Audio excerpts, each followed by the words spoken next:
Hello दोस्तों, आप सभी का स्वागत है हमारे यूट्यूब चैनल आशीष जीके एकेडमी पे। तो आप लोग कैसे हैं? और उम्मीद करता हूँ कि आप लोग सही होंगे।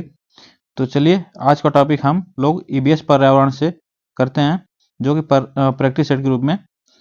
तो ईबीएस पर्यावरण का जो क्वेश्चन जो आता है, 30 क्वेश्चन ईबीएस में, जो कि 15 क्वेश्चन पेडागोजी के होते हैं और 15 क्वेश्चन ईबीएस पर्यावरण से होते हैं। तो इसके बारे में हम लोग करेंगे। तो इसमें जो पर्यावरण के क्वेश्चन 15 क्वेश्चन है, इसको हम पूरा करेंगे और 2-3 क्वेश्चन पेडागोजी से भी करेंगे। तो चलिए स्टार्ट करते हैं और इस वीडियो को पूरा जरूर देखिएगा अंत तक। तो चलिए, आज का पहला क्वेश्चन है, पर्यावरण अध्ययन में बच्चों को जोड़ने की सबसे प्रभावशाली युक्ति डैश डैश है। तो बच्चों को पर्यावरण में जोड़ने के लिए प्रभावशाली युक्ति कौन सी है? तो सबसे आसान युक्ति कौन सी होती है? तो यह सबसे आसान युक्ति होती है जो कि किस्से कहानियां से बच्चों को जोड़ा जा सकता है, जो कि उसके मस्तिष्क में सोचने तर्क करने की शक्ति अलग अधिक होती है और पर्यावरण में उसे प्रभावशाली कहा जा सकता है। प्रभावशाली और सोचने तर्क करने की शक्ति अधिक होती है किस्से कहानियों से। तो ऑप्शन इसमें हमारा सेकंड सही है। चलिए आगे चलते हैं। क्वेश्चन नंबर सेकंड निम्नलिखित में से कौन सा एक पर्यावरण अध्ययन के संबंध में सत्य नहीं है? तो आपसे पूछ रहा है कौन सा सत्य नहीं है। तो कौन सा सत्य नहीं है? पर्यावरण अध्ययन वर्णों और परिभाषाओं पर बल नहीं देता है। आप लोग इसको जरूर याद रखिए, बल नहीं देता है। ऑप्शन हमारा कौन सा सही पूछ रहा है? तो यही हमारा है ऑप्शन फर्स्ट, इसमें सही है। और दूसरा क्वेश्चन ऑप्शन पढ़ लेते हैं। पर्यावरण अध्ययन की प्रकृति एकीकृत होती है, ये सही होता है। और पर्यावरण अध्ययन बाल केंद्रित होता है, ये हमारा सही है। और पर्यावरण अध्ययन बच्चों को अपने परिवेश को खोजने का अवसर प्रदान करता है। बच्चों को जितने परिवेश अपने अवसर देंगे, उससे क्या करता है, पर्यावरण में परिवेश को खोजने में मदद मिलती है बच्चों को। तो यह ऑप्शन जो हमारा इसमें सही है वो गलत है, और जो गलत है वो हमारा सही है। इसमें ऑप्शन हमारा फर्स्ट सही है, ठीक ना। इसमें नहीं पूछा था तो हमारा यही हमारा सही है। जो कि पर्यावरण क्या करता है, परिभाषाओं पर बल नहीं देता है, वह रटने के लिए प्रेरित नहीं करता है बच्चों को। तो चलिए आगे चलते हैं। आज का थर्ड क्वेश्चन, नीचे दिए गए शहरों में से किस एक में रेत के पहाड़, जिन्हें रेत के टीले कहा जाता है, तो इसे कहाँ पे है? जो कि रेत के पहाड़ और रेत के टीले कहाँ होते हैं? थिम्पू में होते हैं, काबुल में होते हैं, बर्लिन में होते हैं, अबू धाबी में। तो कहाँ पे होते हैं? तो यह आप जानते हैं, अबू धाबी में जो होते हैं यह रेत के टीले होते हैं। यह रेत के टीले होते हैं अबू धाबी में, जो कि यहाँ सिर्फ रेत ही है, यहाँ पे रेत सिर्फ पाई जाती है। यह ऑप्शन इसमें हमारा थर्ड सही है। चलिए आगे चलते हैं। निम्नलिखित में से निम्नलिखित में से निम्नलिखित राज्यों के समूह में से किस एक समूह के समुद्र तट अरब सागर पर स्थित है? किस अरब सागर पर स्थित है? आपको बताना है कौन सा समुद्र तट है जो अरब सागर पर स्थित है, आपको बताना है। तो कौन सा है आपको बताना है? तमिलनाडु, आंध्र प्रदेश, कर्नाटक कर्नाटक केरल और गुजरात। तो कौन सा है आपको बताना है। तो देखिए इसमें क्या होता है, जो कि समुद्र तट अरब सागर पर स्थित है, तो यह कर्नाटक और केरल है, जो कि यह समुद्र तट अरब सागर पर स्थित है, ठीक ना। कर्नाटक केरल और गुजरात यह अरब सागर तट पर स्थित है। चलिए नेक्स्ट चलते हैं आगे। क्वेश्चन नंबर 5, निम्नलिखित में से त्योहारों के उस समूह को चुनिए जिन्हें पूर्णिमा को मनाया जाता है। पूर्णिमा को मनाया जाता है, आप इसको बताइए। तो कौन सा त्यौहार पूर्णिमा के दिन मनाया जाता है, पूर्णमासी के दिन मनाया जाता है, आपको बताना है। तो देखिए इसमें कौन सा त्यौहार मनाया जाता है, यह क्वेश्चन वेरी इंपॉर्टेंट क्वेश्चन है, आप इसको जरूर पढ़िएगा। यह देखिए होली जो होता है और रक्षाबंधन होता है और गुरु नानक जयंती होती है, यह किस दिन मनाई जाती है? पूर्णिमा के दिन मनाई जाती है। ऑप्शन इसमें हमारा फोर्थ सही है, ठीक। इसमें हमारा फोर्थ ऑप्शन सही है। नेक्स्ट चलते हैं आगे। क्वेश्चन नंबर 6, निम्नलिखित में से पेट्रोलियम से क्या प्राप्त नहीं होता है? इसमें क्या प्राप्त नहीं होता है पूछ रहा है। कोयला प्राप्त नहीं होता है, डीजल, ग्रीस, मोम। तो क्या प्राप्त नहीं होता है? तो आपको बता दें, यह कोयला जो होता है यह पेट्रोलियम से नहीं प्राप्त होता है, और इसमें पेट्रोलियम से डीजल प्राप्त होता है, ग्रीस प्राप्त होता है, मोम प्राप्त होता है। ऑप्शन इसमें हमारा फर्स्ट सही है, जो कि प्राप्त नहीं होता है इसमें पूछा है। तो इसमें कोयला नहीं प्राप्त होता है, ठीक। नेक्स्ट चलते हैं आगे। क्वेश्चन नंबर 7, हमारे देश के मानचित्र में झारखंड कहाँ स्थित है? हमारे देश के मानचित्र में झारखंड कहाँ स्थित है पूछ रहा है। तो छत्तीसगढ़ के दक्षिण पूर्व में, उत्तर प्रदेश के पश्चिम में, उत्तर प्रदेश के पश्चिम में और पश्चिम बंगाल के पूर्व में, उड़ीसा के उत्तर में। तो इसमें ऑप्शन हमारा कौन सा सही होगा आपको बताना है। देखिए उत्तर प्रदेश के पश्चिम में तो नहीं है, झारखंड ये पूर्व में है, ठीक। और पश्चिम बंगाल के पूर्व में नहीं है, यह पश्चिम में है। और इसमें क्या करा, छत्तीसगढ़ के दक्षिण पूर्व में। तो इसमें ए बी ऑप्शन हमारा सही नहीं है। इसमें ऑप्शन हमारा फोर्थ सही है, जो कि उड़ीसा के उत्तर में है। उड़ीसा यहाँ पे है, तो यहाँ झारखंड है, यहाँ पे उत्तर प्रदेश है, तो यह उड़ीसा के किससे उत्तर साइड में है, ठीक। तो उड़ीसा के उत्तर साइड में है, हमारा ऑप्शन इसमें फोर्थ सही है, ठीक। नहीं चलते आगे क्वेश्चन नंबर 8। केचुए को किसानों का मित्र माना जाता है। केचुए को किसानों का मित्र माना जाता है, इसके लिए निम्नलिखित में से सही कारणों को चुनिए। निम्नलिखित में से सही कारणों को चुनिए, आपको बताना है सही कारण कौन सा है। तो आप बताइए, तो कौन सा है आप बताइए। तो इसमें देखिए केचुए मृत पत्तियों और पौधों को खाते हैं तथा इसके मल से जमीन उपजाऊ होती है, ये तो सही है। जो कि केचुए क्या होते हैं, मृत पत्तियों को और पौधों को खाते हैं, इसके मल से क्या होता है, जमीन उपजाऊ बनती है। और बी क्या कर रहा है, केचुआ खरपतवार खाते हैं जिससे मुख्य फसल भी रक्षा होती है, ये भी हमारा ऑप्शन सही है। मुख्य फसल की रक्षा होती है, ये ऑप्शन हमारा सही नहीं है। ये तो केचुए खरपतवार खाते हैं जरूर, लेकिन मुख्य फसल की रक्षा नहीं होती है। केचुए जमीन में छेद बनाते हैं जिससे जमीन पोली हो जाती है। क्या हो जाती है, पॉलिश मतलब मुलायम हो जाती है। ऑप्शन ए हमारा सही है।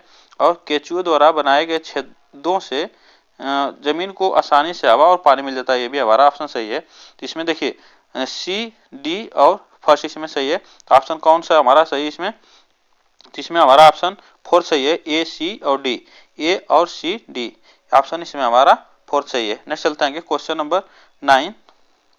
आमतौर पर यह माना जाता है कि रात में जागने वाले जानवर हर चीज को जिस रंग में देखते हैं वे कौन से रंग होते हैं, आपको बताना है वे कौन से रंग होते हैं। तो जो जानवर रात में जागते हैं, तो आपको बता दें कि जो जानवर रात में जागते हैं तो यह सिर्फ काला और सफेद देखते हैं, या सफेद देखते हैं, या सफेद दिखते हैं। तो आप लोग इसको याद रखिएगा, जो रात में जागने वाले जानवर होते हैं वह सिर्फ काला और सफेद ही देख पाते हैं। नेक्स्ट चलते हैं आगे क्वेश्चन नंबर 10। नारियल डली हुई किसी भी करी के साथ उबला हुआ टेपियोका निम्नलिखित में से किस क्षेत्र में प्रिय भोजन है। तो आपको बताना टेपियोका कहाँ खाया जाता है आपको। तो टेपियोका सबसे ज्यादा कहाँ खाया जाता है, तो यह केरल में टेपियोका खाया जाता है, ठीक। यह केरल में टेपियोका खाया जाता है, यह वहाँ का मुख्य उबला हुआ प्रिय भोजन है। नेक्स्ट चलते हैं क्वेश्चन नंबर 11। किसी पर्वतीय क्षेत्र में प्रेक्षण करने पर यह पाया गया कि लोगों ने अपने घर पत्थर, मिट्टी, लकड़ी और चूने से बनाए हैं। यह घर 2 मंजिले हैं। नीचे मंजिल पर जानवरों को रखते हैं तथा जरूरत का सामान भी इकट्ठा करके रखते हैं। या वह स्वयं पहली मंजिल पर रहते हैं। सभी घरों की छतें समतल तथा इन्हें पेड़ों के मोटे तनों से बनाए जाते हैं। यह पर्वतीय क्षेत्र नीचे दिए गए किस प्रदेश का है। तो आपको बताना है, तो यह किस प्रदेश का, आपको बताना है किस प्रदेश का ये विवरण दिया है, तो यह कहाँ बनाया जाता है। तो आपको बता दें कि देखिए जो कि यह जम्मू कश्मीर में बनाया जाता है। इसमें ऑप्शन हमारा फर्स्ट सही होगा। जो कि यहाँ 2 मंजिले मकान बनाए जाते हैं और वहाँ पे क्या करते हैं, पहले मंजिल में जानवरों को और कुछ सामानों को रखा जाता है, और नीचे वाले ग्राउंड फ्लोर पे और पहले मंजिल पर वो क्या करते हैं, वहाँ के लोग रहते हैं, ठीक। तो वहाँ के क्या करते हैं, पहले मंजिल पर जब वहाँ के लोग रहते हैं और वहाँ पे जब ठंडी हो जाती है, ज़्यादा ठंडी होती है, तो वहाँ से पहली मंजिल से उतर के फिर नीचे ग्राउंड फ्लोर पर भी आके रहने लगते हैं। तो यह जम्मू कश्मीर में ऐसा होता है, ठीक। ऑप्शन इसमें हमारा फर्स्ट सही है। चलिए नेक्स्ट चलते हैं क्वेश्चन नंबर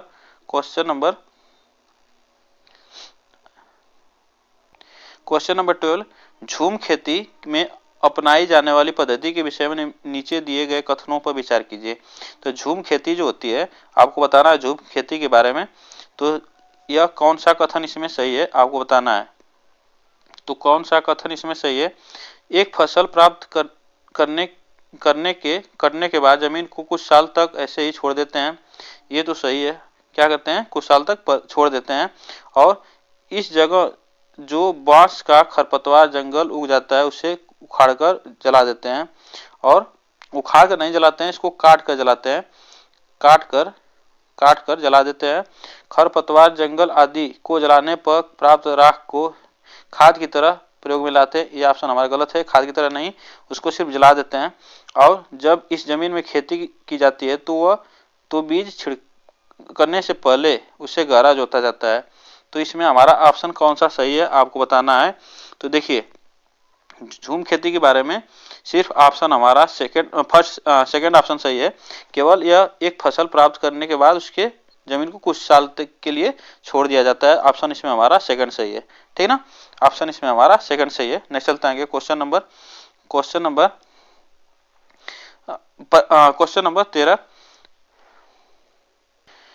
नंबर 13। पर्यावरण अध्ययन में चित्र पढ़ना एक महत्वपूर्ण क्रियाकलाप है। चित्र पढ़ना एक महत्वपूर्ण क्रियाकलाप है। निम्नलिखित में से कौन सा से संकेतों का बच्चों में आकलन चित्र पढ़ने के द्वारा हो सकता है, आपको बताना है। तो कौन सा ऑप्शन इसमें हमारा सही होगा। तो देखिए, चित्र पढ़ने के जो कि होता है संकेतों और बच्चों को आकलन चित्र पढ़ने के द्वारा होता है। इसमें अवलोकन और अभिलेखन, अभिव्यक्ति और विश्लेषण प्रयोग करना। इसमें ऑप्शन हमारा कौन सा सही होगा आपको बताना है। तो देखिए, अवलोकन और अभिलेख जो होता है इसमें बच्चा करता है, संकेत करता है और अवलोकन करता है, उसके बाद ही चित्र को पढ़ने के द्वारा बता सकता है। और अभिव्यक्ति क्या करता है, उसको अभिव्यक्त करता है, उसे बताता है और विश्लेषण, फिर उस पर विश्लेषण करता है। तो ऑप्शन इसमें हमारा कौन सा, फिर उसके बाद प्रयोग करता है, तो इसमें प्रयोग करता है। तो इसमें ऑप्शन हमारा कौन सा सही होगा। तो इसमें थर्ड हमारा ऑप्शन सही होगा, ठीक। ए बी और सी इसमें हमारा सही ऑप्शन है। नेक्स्ट चलते आएंगे क्वेश्चन नंबर 14। निम्नलिखित में से कौन सा पर्यावरण अध्ययन का उद्देश्य नहीं है। पर्यावरण का उद्देश्य नहीं है, आपको बताना है। तो कौन सा नहीं है। बच्चों को पाठ्य पुस्तक की परिभाषा प्रदान करने के लिए प्रोत्साहित करना, ये तो पहले ही ऑप्शन हमारा सही है कि परिभाषा प्रदान करने के लिए प्रोत्साहित करना। उस बच्चों को क्या किया जाता है कि परिभाषा रटन प्रणाली से मुक्त कराना है, उसको रटना नहीं, प्रोत्साहित नहीं करना है, उसको परिभाषा के लिए प्रोत्साहित नहीं किया जाता है। और सेकंड ऑप्शन क्या कर रहा है, बच्चों की जिज्ञासा और सृजनात्मक का पोषण करना, ये हमारा ऑप्शन सही है। और परिवेशीय मुद्दों पर जागरूकता का विकास करना, ये भी हमारा सही है। बच्चों को स्वयं अपने हाथ से कार्य करने और खोजने की क्रियाकलापों से जोड़ना चाहिए, ये ऑप्शन भी हमारा सही है। तो इसमें कौन सा नहीं पूछा है, तो ऑप्शन हमारा कौन सा सही होगा। ऑप्शन हमारा फर्स्ट सही होगा, जो नहीं है, ठीक। ऑप्शन हमारा फर्स्ट सही है। नेक्स्ट चलते हैं क्वेश्चन नंबर आगे। रेटिंग स्केल में कौन सी तकनीक का उपयोग किया जाता है। रेटिंग स्केल में कौन सी तकनीक का उपयोग किया जाता है, आपको बताना है। तो कौन सी तकनीक का उपयोग किया जाता है, आपको बताना है। अधिविन्यास का, लिखित प्रश्न का, अवलोकन का, जांच सूची का, किसमें कौन सा किया जाता है। तो आपको बता दें, रेटिंग स्केल में क्या किया जाता है, बच्चों को अवलोकन किया जाता है। यह ऑप्शन इसमें हमारा थर्ड सही है। रेटिंग स्केल में अवलोकन करके बच्चों को रेटिंग स्केल में दिया जाता है। ऑप्शन इसमें हमारा थर्ड सही है। क्वेश्चन नंबर आगे 16। पर्यावरण अध्ययन में शिक्षक के द्वारा बच्चों को स्वयं के आकलन के लिए अवसर देना चाहिए। स्वयं के आकलन के लिए अवसर देना चाहिए, स्वयं आकलन करना चाहिए। तो इसमें ऑप्शन हमारा कौन सा सही होगा, आप बताइए। तो सीखने के लिए आकलन करना, CCE, और सीखने के समान आकलन और सीखने का आकलन, इसमें ऑप्शन हमारा कौन सा सही है, आप बताना। तो इसमें ऑप्शन हमारा कौन सा सही होगा। तो यह बच्चों के स्वयं को आकलन के लिए अवसर देना चाहिए। तो इसमें क्या करना चाहिए, सीखने के समान आकलन करना चाहिए। ऑप्शन इसमें हमारा थर्ड सही है, ठीक ना। ऑप्शन इसमें हमारा थर्ड सही, सीखने के समान आकलन, ऑप्शन इसमें हमारा थर्ड सही है। Question number 17। निम्नलिखित में से पर्यावरण अध्ययन में आकलन के लिए कौन सा संकेत नहीं होना चाहिए। कौन सा संकेत नहीं होना चाहिए, आपको बताना है कौन सा संकेत नहीं होना चाहिए। प्रश्न पूछना ये होना चाहिए बच्चों में, और न्याय और समानता के प्रति सरोकार ये भी होना चाहिए। सहभागिता होनी चाहिए, ठीक ना, पर्यावरण के अध्ययन के आकलन में। और क्या नहीं होना चाहिए, तो याद करने की, जो कि बच्चों को याद कराना, रटन विद्या से मुक्त कराना, यह नहीं होना चाहिए बच्चों में, यही पूछ रहा है, नहीं होना चाहिए। तो ऑप्शन हमारा कौन सा सही होगा। इसमें ऑप्शन हमारा फोर्थ सही है। इसमें ऑप्शन हमारा फोर्थ सही है। नेक्स्ट चलते हैं आगे, क्वेश्चन नंबर 18। एक शिक्षक खाना किस प्रकार से खराब होता है पर प्रयोग करता है। शिक्षक बच्चों के समूह बनाकर उनको प्रयोग से संबंधित सामग्री देता है और शिक्षक बच्चों के समूह क्यों बनाता है। आपको यह कथन में दिया है, शिक्षक सहपाठी अधिगम का समर्थन करता है। क्या करता है? शिक्षक क्या करता है? सहपाठी अधिगम का समर्थन करता है और शिक्षक बच्चों की सामाजिक अंतःक्रिया में सुधार करता है और समूह अधिगम बिना भार के पर्यावरण के अधिगम का प्रभावशाली तरीका है और कक्षा में अनुशासन को बनाए रखने के लिए समूह में अधिगम एक महत्वपूर्ण युक्ति है। इसमें ऑप्शन हमारा कौन सा सही है? तो देखिए, शिक्षक जो होता है यह सहपाठी अधिगम का समर्थन करता है, जो बच्चे हैं, जो सहपाठी हैं, बच्चों जो अपने क्लासमेट हैं, उनका समर्थन करता है और शिक्षक जो है बच्चों की सामाजिक अंतःक्रिया में सुधार भी करता है। ऑप्शन ए भी हमारा सही है। और इसमें क्या करता है? थर्ड में समूह अधिगम बिना भार के पर्यावरण, तो यह ऑप्शन हमारा गलत है। बिना भार का तरीका, ये भी हमारा ऑप्शन गलत है। ठीक है, इसमें ऑप्शन हमारा कौन सा सही है? सिर्फ हमारा सेकेंड ऑप्शन इसमें सही है, ए और बी। इसमें सिर्फ ए और बी हमारा सही है। इसमें सेकेंड ऑप्शन हमारा सही है, सॉरी, इसमें ऑप्शन हमारा सेकंड सही है। तो आज के लिए बस इतना ही क्वेश्चन है, फिर मिलते हैं नेक्स्ट वीडियो में। वीडियो अच्छी लगी हो तो चैनल को सब्सक्राइब करें और बेल आइकन को दबा लें, जिससे वीडियो को नोटिफिकेशन आप तक पहुंचता रहे। और तब तक के लिए थैंक यू सो मच, और वीडियो शेयर लाइक जरूर करें।